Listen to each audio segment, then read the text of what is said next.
All right, so now we're going to be a little bit more compromised in the 4-point position. Now we're going to be in a situation where our training partner's got hooks in, he's trying to take the back, etc.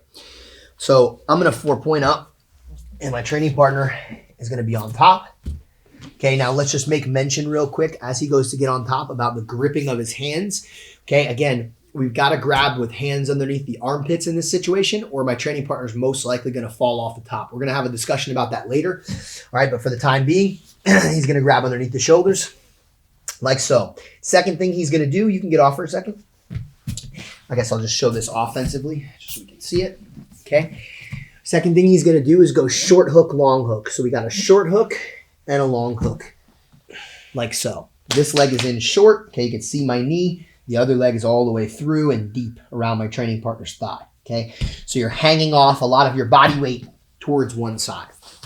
Now, on whatever side your training partner is hanging off that body weight, okay, go ahead. They're probably going to start putting in the power half Nelson, okay? Now, my training partner wants to guide my head in. Go ahead and perform the move and get me to perform a forward roll, okay, over the shoulder, all right? On the side of the head. So let's just take a look at that.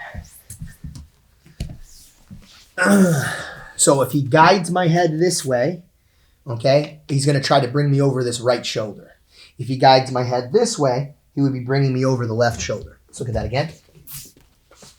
So in this case with the power half, when he puts it in, he's guiding my head towards this knee. That means the natural motion would be to roll over that shoulder, okay? And that's going to feel very natural when somebody puts that power half in because there's a lot of pressure on your neck. Now, you probably won't be able to do this for an extended period of time because, well, that might not be the right way to phrase it. You probably won't be able to do this late in the game if your chin gets tucked too far towards your chest because it'll be difficult to fight what your training partner is doing. But if you notice your training partner puts the power half in early, what you can do is attempt to move your training partner in the wrong direction. Now, I'll have something to say about this from a safety standpoint. When you do this move during live training, be careful. Because if you just go into a spastic roll in the wrong direction here and he's not ready for it, okay, you do a forceful roll on the wrong side, he can easily face plant by accident. Now, is it his responsibility? Yeah, it's his responsibility. But you also have training partners and the end of the day, you don't want to be knocking out your training partners and not having training partners hurting everybody. Okay. So in competition, sure, fuck them up, but in the training environment, we want to be safe with our training partners. You can still pull this move off even if you don't do this move quickly. Okay. So you can give him time to separate his hands or to roll or do whatever it is that he's going to do. Okay. So when he puts his power half in, what I'm going to do is lean away from the side he wants. And it's going to post his head on the floor. He kind of gets stuck in this position, and as he does, I'm going to start turning towards my training partner. From here, I perform an elbow cut, and I face my training partner, okay? I'll have Chris do it so you can kind of see. I'll point out some of the reactions that I'm going to have. Okay, so as I get into this situation, and I start guiding him through, and Chris rolls over the wrong shoulder. Right.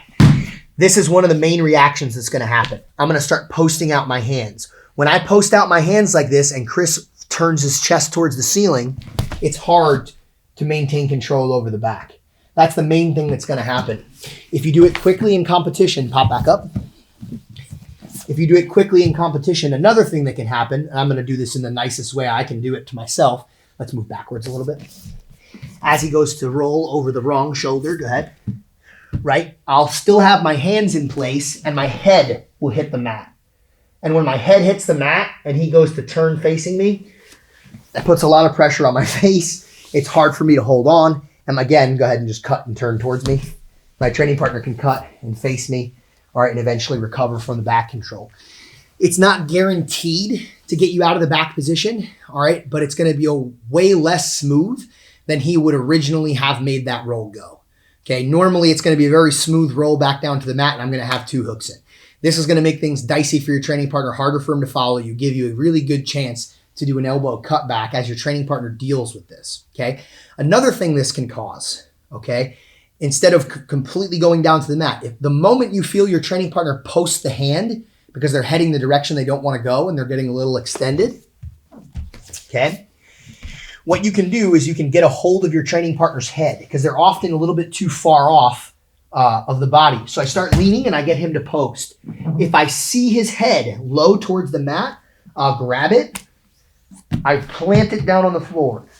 I don't want to try to pull my training partner over me with the head off the mat. Try to extend your head from here. Go ahead. Push with your hands, peel the hands off, etc. He'll get his head out. What I want to do is plant the head on the floor. Now try to get your head out, peel the hands. I just start leaning forward, shoulder into my training partner's chest, and I can almost always get my training partner to roll towards the floor. So the idea is get a hold of the head, get it onto the floor, and then just slowly apply pressure into the chest to get your training partner to roll forward. Let's look at this again. So he goes to put in his power half, okay? I'm gonna act like I wanna spike my training partner. So he posts on the mat. I start to see his head come low. I grab, okay? And I plant his head on the floor. If I try to fight from this position, it's a losing battle. I'll have my arms extended. Nothing's gonna work. I lean forward, put his head on the top of the mat, and I just wedge it in place. Now from here, he tries to recover. He tries to try to peel hands. It's difficult. I take my shoulder, rotate somewhat sideways so they can see. My shoulder is gonna go right into his pectoral or his clavicle, all right? And I'm gonna drive forward like so. And as much as he tries to keep his feet in, it's very, very difficult because his head is stuck on the inside. All right, he can't climb up on the back the way that he'd like to. It may take a couple seconds, all right, for this to work because he's gonna try to keep his feet in. Just place 2 hooks in. Put your head on the mat. Right. He'll try to keep his hooks in, okay? But it becomes fatiguing after a while as I'm sprawling and peeling feet. And it becomes difficult for my training partner to maintain that control. You can do little things like open your hips and kick your legs back to try to peel your training partner's hooks. You might even be able to, let's see real quick. I don't know if I could reach you with my elbows or not. Go ahead. Yeah, I can't really reach the legs with my elbows, but what I can do, I'll just rotate so you can see. What I can do as I'm doing this is just kick legs out like so and mow my training partner forward, all right? And that can be an effective way to maybe speed up the process a little bit. But honestly, even if you don't do that, it's a lot of pressure and weight for your training partner to have to hang on like that, for long periods of time. Honestly, that escape can happen even when your training partner's not doing a power half, just because they're kind of sliding off and falling off when you get into 4-point. So let's say, for example, I said I was going to mention this later. He's got a seatbelt, okay? And maybe he had hooks in and I already started popping him up and trying to shrug him off. And maybe he was about to fall and he starts to catch himself on his hands, right? If I see the opportunity to grab his head, that's another time that we can make this escape work, okay? I typically teach it off of that power half because I think it's a fairly common thing when you go to aim your training partner the wrong direction for them to open up. It's smart because he doesn't want to hit his head on the floor.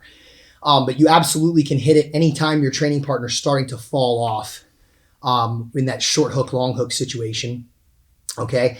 So maybe he was on the back in the seatbelt. He already had his hooks in, but I found myself in a turtle position. I'm defending myself. Go ahead, lock your seatbelt. All right, but I start trying to shake him off the top.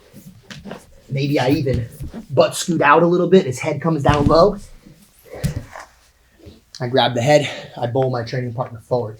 And that butt scooting backwards, kind of shimmying little twerk action there, all right, definitely helps your training partner slide down and start falling off the top in a position where you can really grab a hold of that head and roll forward, okay? So that's a couple ways on how you guys can beat that power half and also how you can get control over the head and pull your training partner over the body.